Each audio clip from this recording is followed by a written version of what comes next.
नवी मुंबई महापालिका निवडणुकीत घराणेशाहीचा मुद्दा गाजणार हे स्पष्ट आहे।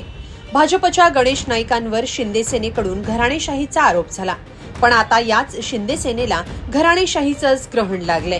हे इतकं गंभीर आहे की घरातल्याच कुणाला तरी तिकीट मिळावं यासाठी थेट उपमुख्यमंत्री एकनाथ शिंदेंनाच ब्लॅकमेल केलं जात असल्याचा आरोप होतोय।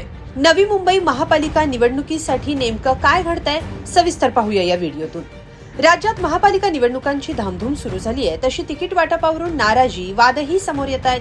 पण नवी मुंबई महापालिकेसाठी वेगळीच गणितं पाहायला मिळत आहेत। माजी नगरसेवक असलेल्या काही कुटुंबांनी आपल्याच घरात पुन्हा उमेदवारी मिळावी यासाठी वेगळीच रणनीती आखली आहे। इथं भाजप विरुद्ध शिंदेंची सेना आमने सामने आहेत।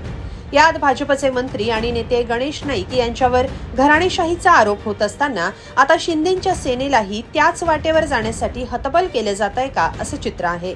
कारण शिंदे सेनेकडे माजी नगरसेवक असलेल्यांनी भावासाठी, सुनेसाठी, पत्नीसाठी उमेदवारी मागितली जाते। यासाठी शिंदेंना ब्लॅकमेल केलं जात असल्याचं सांगितलं जात आहे। खरं तर नवी मुंबई महापालिकेच्या स्थापनेपासून ते गेल्या निवडणुकीपर्यंत इथं पती पत्नीच्या जोड्या निवडून गेल्याचा इतिहास आहे। त्यातूनच उमेदवारी मिळवण्यासाठी घरातल्याच व्यक्तींना पुढे केलं जात आहे। विशेष म्हणजे एका घरात 3 ते 4 तिकिटांची मागणी होतीये।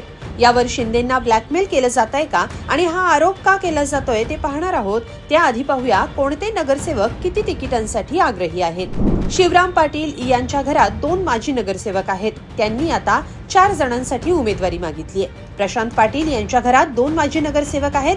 त्यांनीही 4 जणांसाठी उमेदवारी मागितली आहे। सोमनाथ वास्कर यांच्या घरातही 2 माजी नगरसेवक आहेत। त्यांनीही 4 जणांसाठी उमेदवारी मागितली आहे। MK मढवी हे ठाकरेंच्या सेनेत होते। त्यांच्या घरात 3 माजी नगरसेवक आहेत।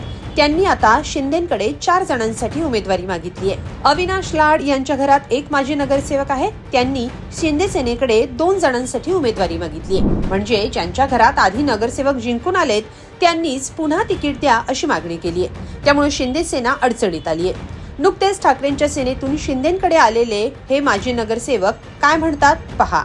मी माझ्या कुटुंबीय आणि मी माझ्या वैयक्तिक कारणासाठी मी शिवसेना शिंदे पक्षामध्ये मी आलेलो आहे आणि त्या ठिकाणी माझे कार्यकर्ते त्याचबरोबर आमचे पदाधिकारी यांच्या विभागामध्ये कामं व्हायला पाहिजे।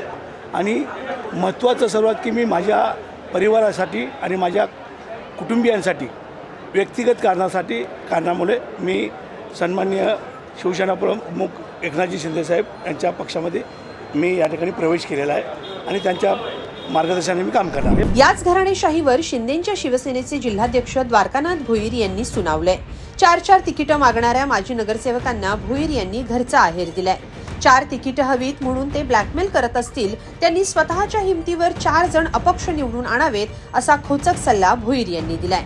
नवी मुंबईमध्ये महाराष्ट्रामध्ये ज्या प्रकारे आदरणीय महाराष्ट्र राज्याचे उपमुख्यमंत्री एकनाथ शिंदे साहेब शिवसेनेचे मुख्य नेते यांनी ज्या प्रकारे काम केलं, ज्या प्रकारे कामाचा डोंगर उभा केला, त्यामुळे नवी मुंबईमध्ये सुद्धा हे सर्व बघून पक्षामध्ये येण्याची स्पर्धा वाढलेली आहे। निश्चितच त्यामुळे पक्षाची ताकद ही वाढते, परंतु ती वाढताना त्या ठिकाणी कोणाला उमेदवारी द्यायची नाही द्यायची हा पूर्णपणे अधिकार आदरणीय शिंदे साहेबांचा आहे आणि त्या ठिकाणी ते योग्य तो निर्णय घेतील नवी मुंबई महापालिकेच्या अनुषंगाने। परंतु यांना आता हे थेट एकनाथ शिंदे ब्लॅकमेलिंग करता आम्ही पुन्हा पक्ष सोडून जाऊ, दुसरीकडे जाऊन मारतो म्हणतो। असं काही प्रकार नाही। ब्लॅकमेलिंगचं कोणाची काय तशी काय हे चालत नसते आणि शिंदे साहेब त्या ठिकाणी खंबीर आहेत निर्णय घ्यायला आणि त्यामुळे एखादा बोलत असेल मला 4 तिकीट, तो 4 तिकीट जर एखादा मागत असेल आणि ब्लॅकमेलिंग करत असेल तर त्यांनी स्वतः उभं राहून आपली ताकद दाखवावी की माझे 4 नगरसेवक मी स्वतः अपक्ष निवडून आणलेले आहेत। त्यामुळे ब्लॅकमेलिंग वगैरे हे सर्व बोलायचे शब्द असतात, पण प्रवाहामध्ये पक्षाच्या प्रवाहामध्ये त्या ठिकाणी योग्य तो निर्णय शिंदे साहेब घेतील आणि त्या ठिकाणी कोणाची ताकद किती आहे, कोण कुठला उमेदवार निवडून येऊ शकतो नाही येऊ शकतो हे त्यांना पूर्णपणे सर्वेमध्ये त्यांनी पाहिलेलं आहे। त्यामुळे त्या अनुषंगातूनच ते निर्णय घेतील। एकंदरीत निवडणुकीच्या तोंडावर नवी मुंबईतही माजी नगरसेवक उमेदवारीसाठी पक्ष बदलताना दिसतायत। शिंदे सेनेत तिकिटासाठी आग्रही असणारे जर शिंदेंनाच ब्लॅकमेल करत असतील तर एकनाथ शिंदे काय मार्ग काढणार हे पाहावं लागेल। काही असलं तरी नवी मुंबई महापालिकेसाठी अटीतटीची निवडणूक लढत होणार हे सध्या तरी दिसतंय। तुम्हाला याबद्दल काय वाटतं कमेंटमध्ये नक्की लिहा। नवी मुंबईहून अनिश बाबरसह ब्युरो रिपोर्ट लोकमत.com।